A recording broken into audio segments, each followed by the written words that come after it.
What's going on, everybody? This is the Believe in Blazers podcast on the Believe Podcast Network, episode 5. Episode 5, Tori. I am Stephen Vaughn at Stephen_VON. I'm with my man Tori Jones at Tori Jones YT.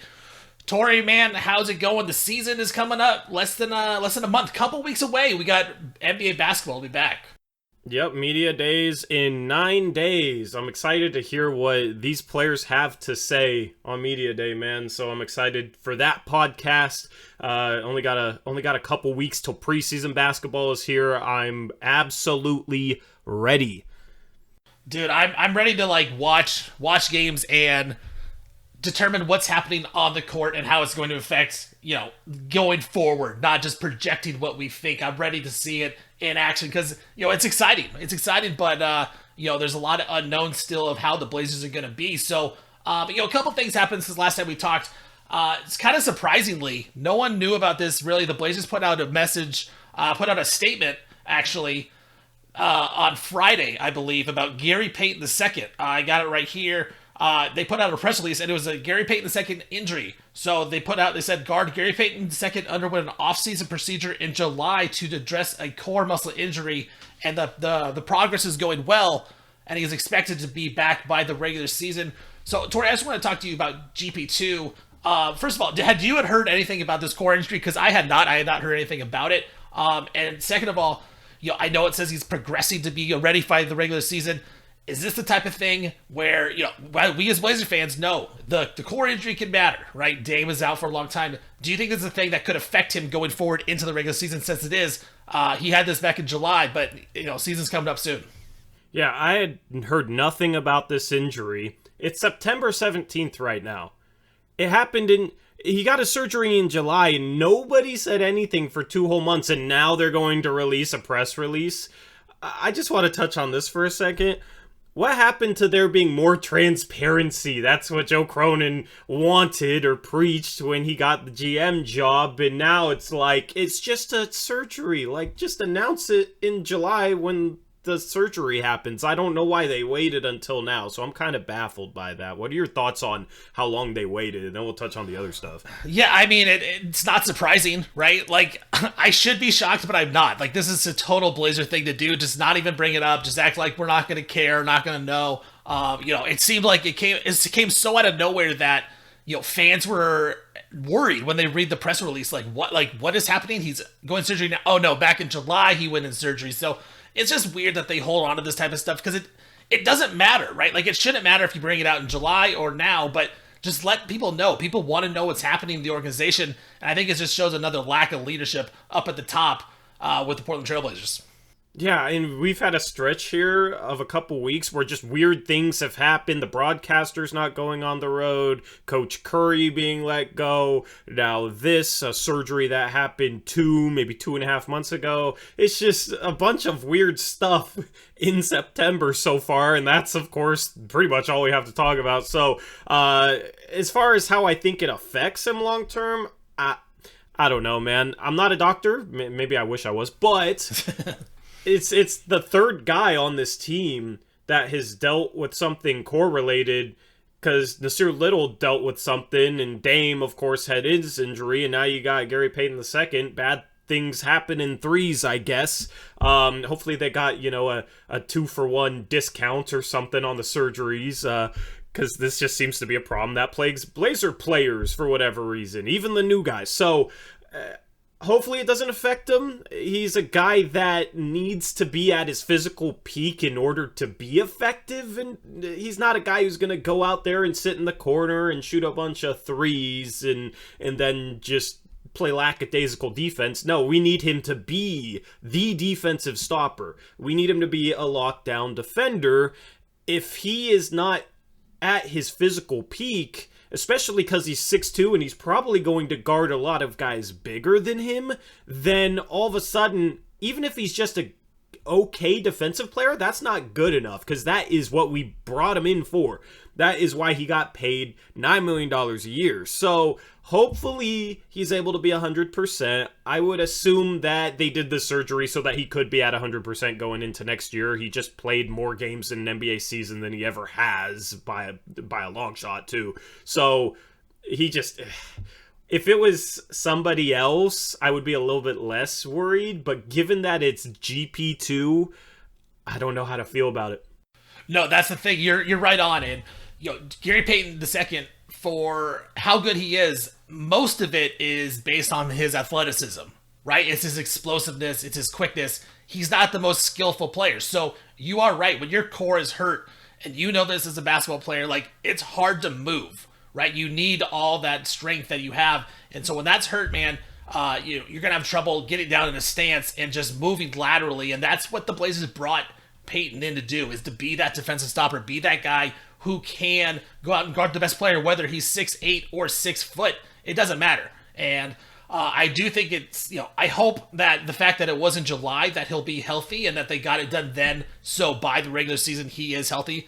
I mean, I think I would imagine that he's not going to play in the preseason now. There's been no word about that, but just based off Blazer history, Blazer injury history, I would imagine he is not going to play in the preseason, and I don't want him to, right? I want him to be healthy for that regular season because he does have a big role in this team. And we were talking about this on 750 The Game on the Pulse, Peter Sampson's show from 6 to 7. We were talking about GP2, and we were talking about his defense, but I bring up the offense. We've talked about this before. I think he's important offensively. The Blazers haven't had a guy that can cut like Gary Payton II since, Derrick Jones Jr. could, but he never was put in that situation, right? Terry Stotts never put him in that spot.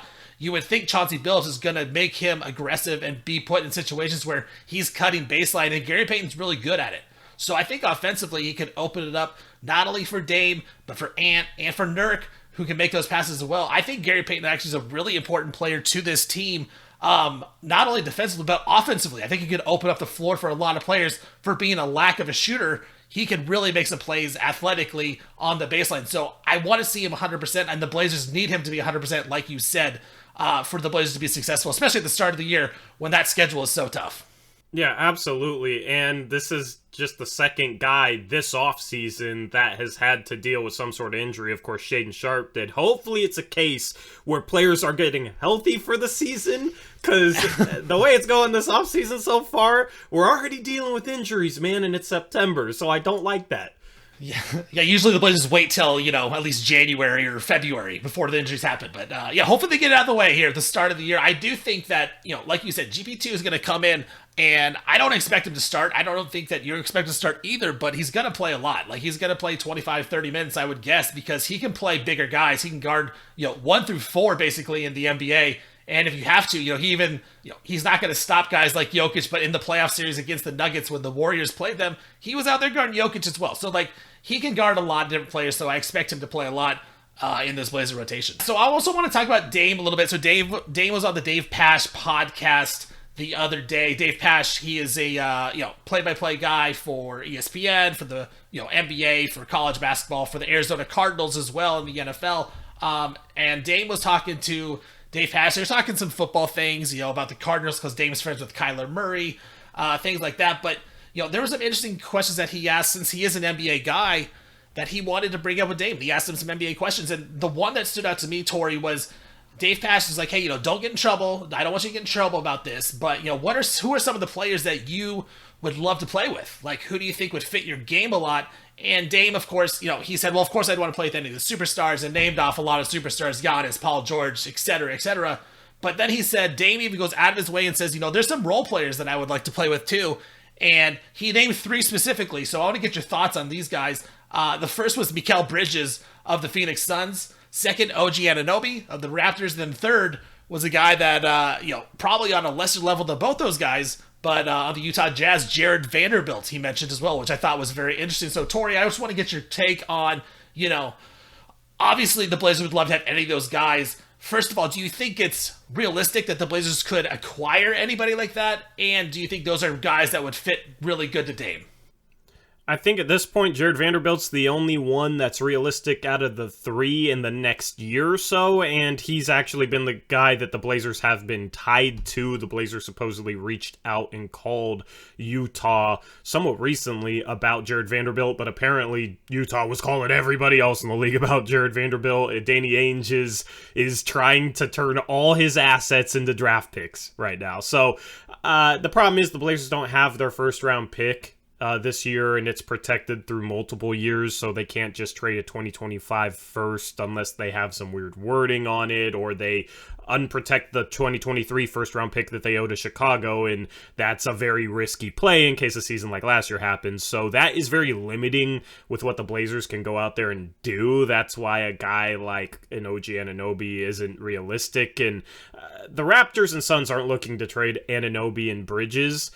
Jared Vanderbilt's the only one on the table, so I think he's the only one who's realistic, but Dame wants defensive guys. I think that's pretty obvious. Yeah, I mean, OG was kind of talked about before the draft, but the Blazers would have to, throw that number 7 pick in, maybe some other things to go with it, and just never worked out, never materialized. But, I had heard from a couple different people, a couple of my little sources. I don't have many sources, but I got some inside sources that people don't know about. I had heard that Dame has been wanting OG Anunoby for quite a while now. Back into the last regular season, I believe it was in January, I heard when Dame was out, he was kind of listing some guys to the players that he wants, and OG was one of those guys. So, I think there's a specific type that Dame wants. He also mentioned he wanted Jeremy Grant, and they went out and they got him. I think you're right, Tori. It's those guys that can play on the wing, that can play some defense. Dame knows that he's never going to be that great defender. And I think that's okay. I think we've all come to that realization, and we've all, I don't know what the word I'm looking for is, but, we're fine with it, right? Like, we've settled on Dame not being a great defender, so he needs these guys next to him to be good defenders, and, that's what you hope Jeremy Grant can be. That's what Mikal Bridges could be. That's what OG Anunoby could be. Same with Jared Vanderbilt. So I agree with you. I think Jared Vanderbilt is available, but at what price, right? Like, is he worth it to go out and try to, really, sacrifice some of the future? Do you want to trade some of your young players to get him since he is a young player? That's the tough part for me. Like, is it a stretch where you would want to trade, a guy like Nasir Little and put him in the deal to get back Jared Vanderbilt when they're kind of, in the same position? Yeah, I would say a big no to trading Nas for him because Nas is just better offensively with much more upside. So I think at that point it's too much because Vanderbilt's a guy, he's 6'9" and can move his feet. So defensively, he's a very nice piece to have. A guy that can protect the rim a little bit but switch out onto guards and kind of fly around off the ball. But offensively, he is bad. He's not good. He is not skilled. He can't shoot.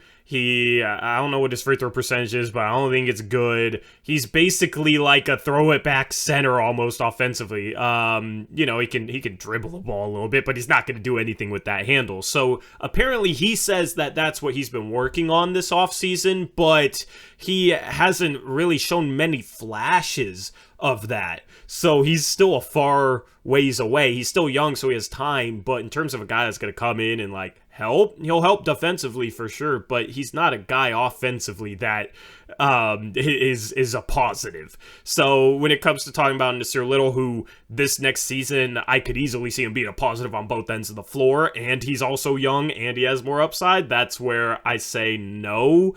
The package would have to be like Keon Johnson in seconds, but I don't think Utah's interested in Keon Johnson. That's what I've heard. So if you could find a third team that would give up a first for Keon Johnson, you could flip that to Utah, right? Keon Johnson was the first round pick, quote unquote, that the Blazers got back in the Norman Powell, Robert Covington trade. The problem is, I don't know if you can flip Keon Johnson for a first-round pick, so that's probably who it'd have to be, but I don't think Utah's super interested in Keon. Yeah, I agree with you, and just for the record here, Jared Vanderbilt, 65% free throw line last season, 61.5% for his career, 7 points, 8.5 rebounds, 59% shooting, not a three-point shooter at all at this point in his career.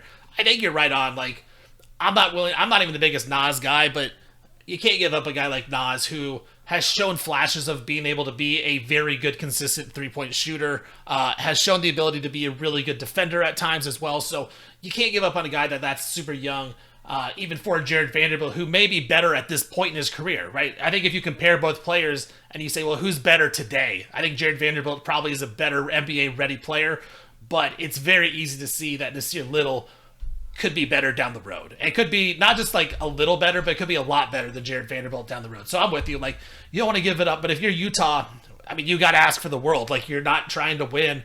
You got these guys. Jared Vanderbilt's one of those guys that you could probably get, decent back for him. So, it's going to be hard to get him away from Utah with what the Blazers have to trade asset-wise.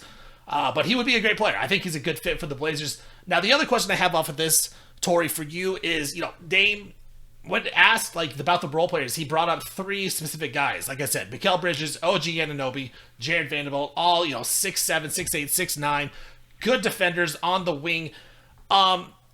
Is that the position that you think the Blazers need to get to that next step and maybe be a team that can compete for the second round of the playoffs or Western Conference Finals? Or have the Blazers addressed that need enough with Nasir Little, with the growth that hopefully he has, with Jeremy Grant coming to the team, Shaedon Sharpe draft pick? Do they need another guy like that, or is there a different position on this roster that the Blazers could use instead of another wing like that? They need a two-way small forward. That could be Nasir Little. It's hard to say. Nasir Little's just an unknown commodity, and he is the X factor for this season for Portland. If he doesn't pan out, this is his fourth year of his rookie contract. He's a restricted free agent next offseason.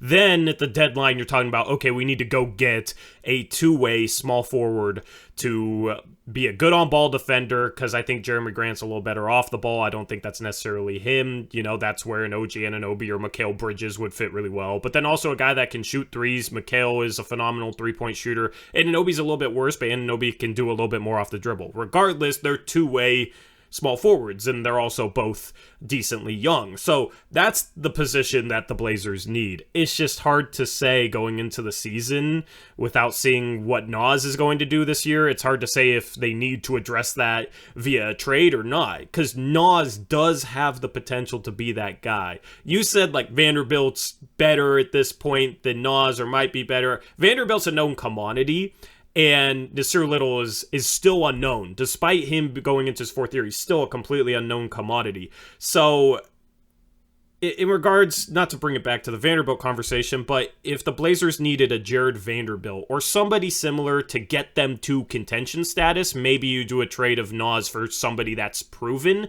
But this team isn't close enough to contender status. They're going to need guys to pop.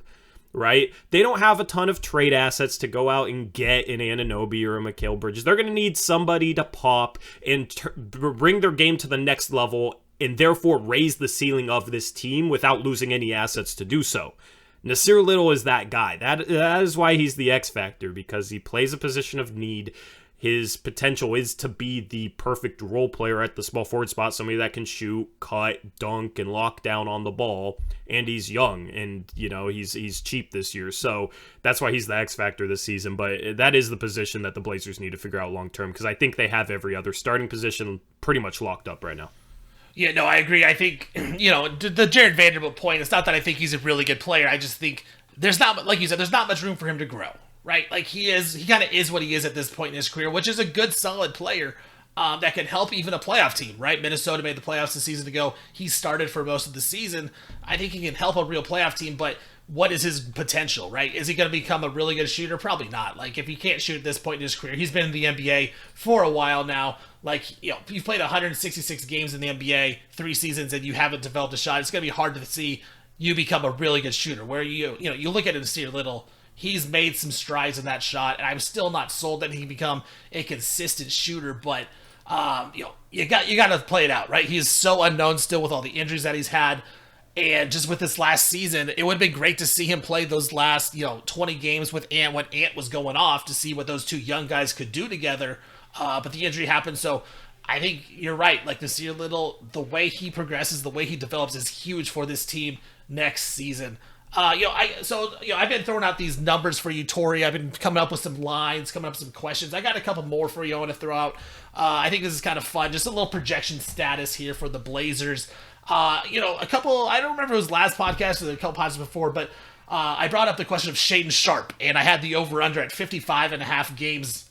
Does he play? I believe that I chose the over and you chose the under, if I remember correctly. So I'm going to do that again with the other rookie that kind of popped in the Summer League, Jabari Walker. Now, I think there's a chance that he has if he pops and he plays, there's a spot on this team for him. We talk about them needing that 3-and-D guy. Maybe he fits in that role. So Jabari Walker, same question, over under 55.5 games played for the Portland Trailblazers in the regular season.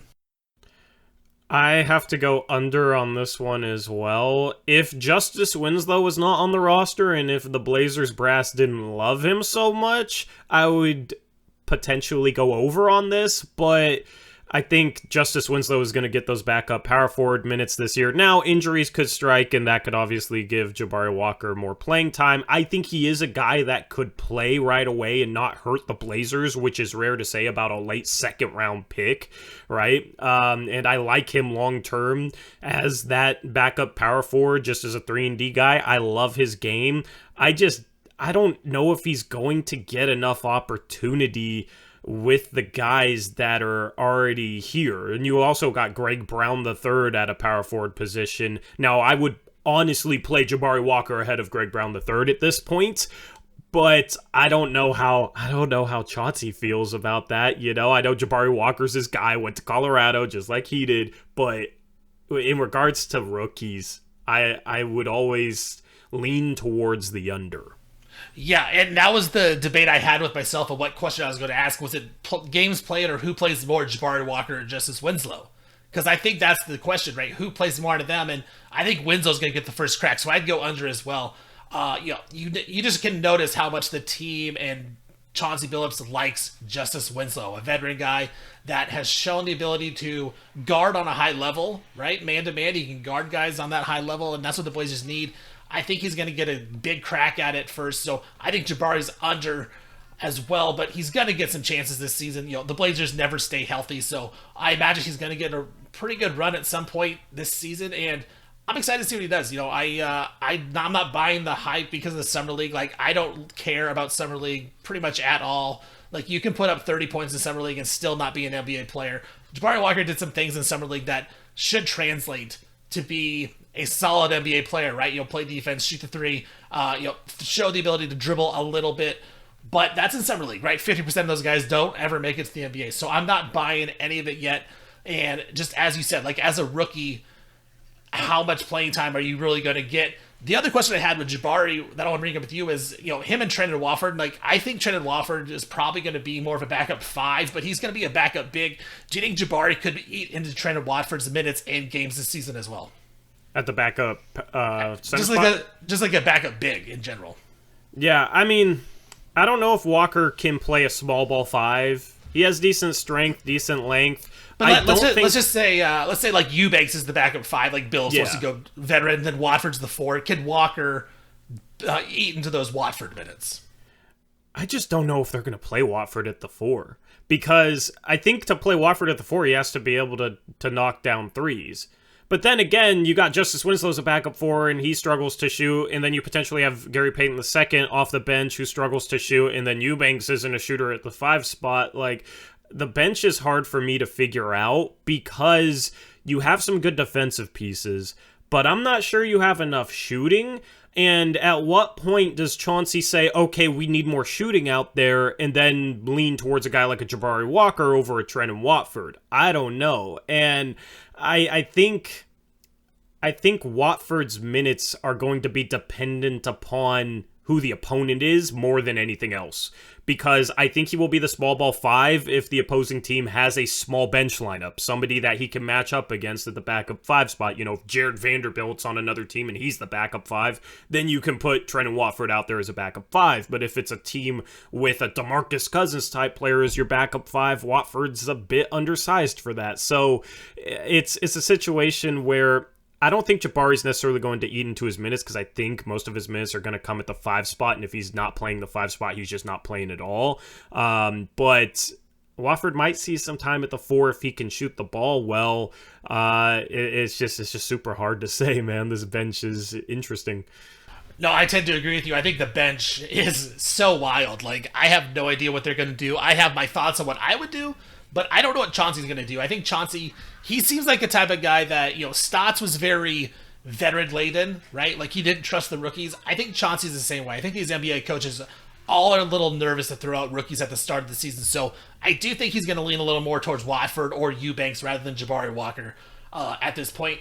So another question I got for you, Tori. Yusuf Nurkic, we've seen him play in the international games, playing pretty well, right? Hitting some threes, making some plays, fouling out like usual, making some bad defensive plays per usual, but being solid like always. So last year, for all the things that I was just criticizing for, he did shoot a career high, 53.5%. 53.5, which isn't great as a center, but that was a career high for him. His career, he's a 50% shooter exactly. So Tori, over under 53% shooting for Jusuf Nurkic this season. He's done it one time. He's done it one time in his career, and it was last season.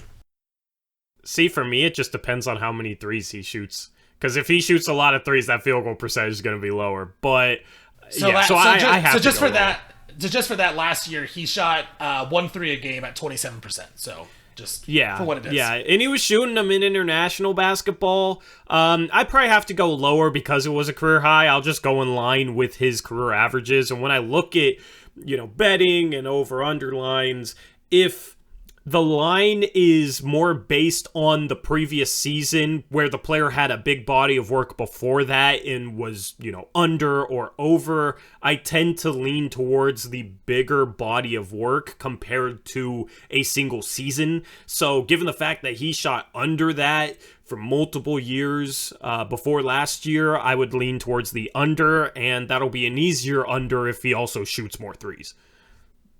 Yeah, I was hoping you would say over because I know you're such a big Nurk guy, but I'm with you. I think it's under. It's just hard to say, one season to be over like that, but I do expect a good season out of him, right? I think if Chauncey could get to him, that number could go over Tori, and I'm not even the biggest Nurk guy, but offensively, like I said, if GP2 can get him cutting back door, if Dame and Ant can actually work together, right, and play off each other really well, it's going to open up the inside that 15, 18 foot range for Nurk and the ability for him to pass. So I do think there is opportunity here for Nurk to get the over. I can't bet on it. I wouldn't bet on it, but do you think there's a chance he could get it over just based on like the Chauncey Billups style that he wants to play offensively?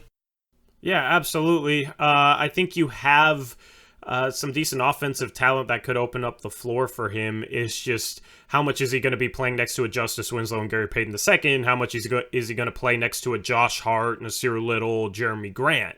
Right? If he has a little bit less spacing, it's going to be harder for him. So if he's being staggered a bit and playing a little bit with the bench, I think it will be harder for him. If he's playing mostly with Dame, because Dame sets him up better than anyone, and if he's playing in lineups that have good floor spacing where the defense can't collapse on him in the paint, then he will have more of an opportunity. And then also just better motion, better movement in the offense, I think will work out for him if he's able to, slip some screens, and if defenders can't, load up a second guy on his post-up touches because you have some movement off the ball. I think that will also make things easier for him. So there's a lot of factors that go into this. I like how he was finishing strong for the most part in international play, because that is the key for him. You either take it strong to the rim, you have a better shot of finishing that than a lot of the finesse little flip shots he does, but then also you have a higher chance of getting fouled and getting sent to the free throw line as well.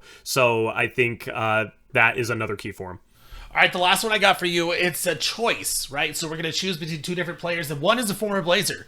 Anthony Simons last season shot 40.5% from three-point range, hit 3 a game. He's known to be one of the best shooters in the NBA, of course, obviously, and he really is. The Blazers traded away CJ McCollum last year, 39%, 39.5% for his career. So, Tori, who shoots a higher three-point percentage this season? Is it Anthony Simons or is it the former Blazer CJ McCollum? I have to go with Anthony Simons because I think he's going to get better three-point looks than CJ. He's going to be playing off of Dame, playing off of Nurk. If Josh Hart plays some time with the starting lineup, he can play make and he can pass, whereas CJ is kind of the lead guard there in New Orleans, and he's going to play off Zion maybe if he can stay healthy, and Brandon Ingram. I think CJ is going to have a harder time getting high quality three-point looks, but I did see this on Twitter, something like he shot the highest percentage in the league on contested threes. I don't know where the source was or something, but he shot a phenomenal number on, I don't know if it's from the corner or what, but CJ can knock down contested threes, so I'm not sure that matters too much, but I think Simons will get better looks, and Simons I think is the better shooter. He's a more pure shooter, and I expect him to shoot 40% again. I would put CJ right around 38. Yeah, I mean, CJ has been so consistent his whole career. He's right around 39%, basically every year, right? He's maybe a little above, a little below, but that's exactly where it is. Simons was awesome a season ago. I'm going to disagree with you. I think CJ's going to have a higher percentage this season from 3-point range. And the reason I think that is I know CJ's the lead guard, but I think Zion's going to open things up a lot for them. And Zion has the ability, if he stays healthy, to handle the ball. Same with Brandon Ingram. I think that the Pelicans' offense is going to be really good. And so, like you just said, CJ can hit the contested three, but I think he's going to get some open looks as well. So I think Anthony Simons is going to struggle at the start of the year just based on him having to play with Dame. And that is the one thing I do worry about with this team is how do those two mesh together, not only defensively, but offensively, because Anthony Simons, he needs to improve with the ball a little bit, needs to improve finishing at the hoop, finishing in the mid-range, drawing fouls, where Dame is awesome at that. So I don't see where the Blazers at the start of the season, when they're playing this tough schedule, that they're going to give Ant a bunch of time to figure it out and figure out how to, get better at this stuff when they need to get some wins at the start of the year. That schedule's tough, man. And so I see Dame trying to take over a little bit. I think Ant's going to fall back a little bit just at the start of the year, and then they'll figure it out, 20, 30 games in the season. But because of that, I think CJ's going to have a higher percentage. Am I wrong for thinking that they're not going to figure it out at the start of the year, just how to mesh together an offense? Well, I think the things that they'll have to figure out isn't necessarily a shooting aspect for Simons, because he's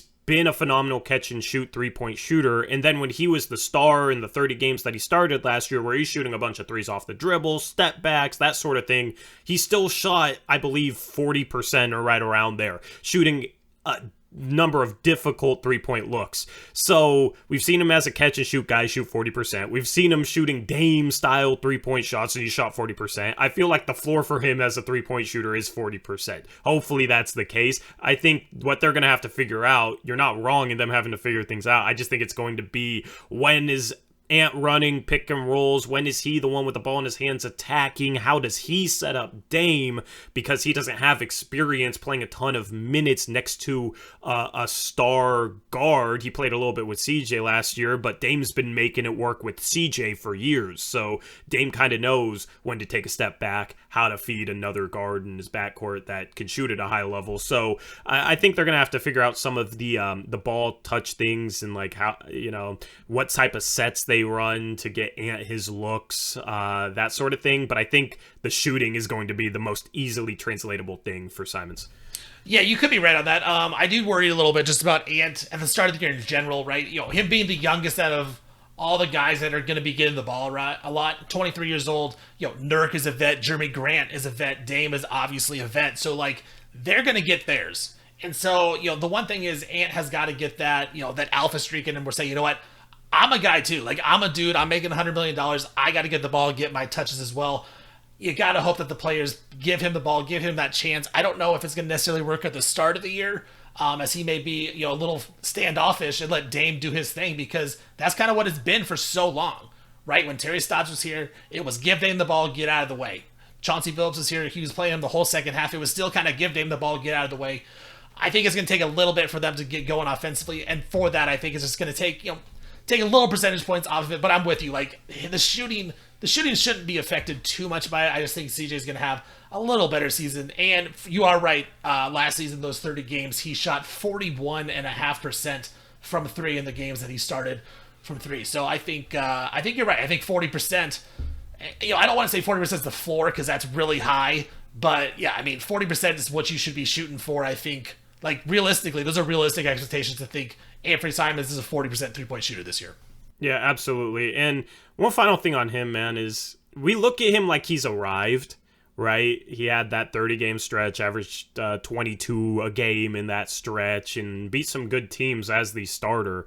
But that wasn't a Blazers team with any hope left for the most part. That was a Blazers team looking at no Damian Lillard, seasons kind of lost, that sort of thing. This is going to be Anthony Simons' first time starting, playing big minutes on a team that actually has some aspirations. So this opening night game is the first game in which he is the starter, the second guy in that backcourt for a team with some hope. So I think he'll be just fine in that situation. It's just interesting because we talk about him like he's arrived, but he's never been in that position before. Yeah, he is a very fascinating player for me. I still don't know how I feel about him. I talked about it a little bit. $100 million for a guy that's played 30 good games seems a little wild to me, but I understand where it's coming from. So I think we're a little disagreement on that one, which is good. Good to see. Last thing I want to talk to you about, Tori, NBA TV, they just did a lot of throwback Blazer games. I forget the exact order they had. They had the Houston Rockets Dame shot. They had the Thunder Dame shot. They had the Los Angeles Lakers game last year with Keldrick Blevins hitting a bunch of threes, which that's the one right there. Which seems a little weird, but whatever. What's your favorite Blazer moment that you have so far as you're what, 26, 27? 26. 26? 26. I mean, so I'm a little older. I'm 35, so I have a little bit longer than you on there. But do you have a favorite moment in your 26 years of Blazer fandom that, what if it was on NBA TV or not, it should have been? Yeah, well, I've been a fan since 2006. What's funny is my co-host on Blazers Uprise, Eric Brandt's like 42, 43. So anything before 2006, I just let him handle and him talk about. I don't even touch on it. So considering I'm a fan since 2006, I don't have any memories before that. My favorite moment is Dame hitting that game winner against Houston because I was at the game and that was my first time I had ever seen them win a playoff series. Before that, they had some playoff battles against Phoenix, against Houston, against Dallas. They had never won a playoff series. I had never seen that. So I got to see it in person on that type of shot from a second-year player who, I wanted Dame in the draft that year. Like, Dame was my guy from day one. So that was definitely my favorite Blazer moment. What's yours? Yeah, I got a few.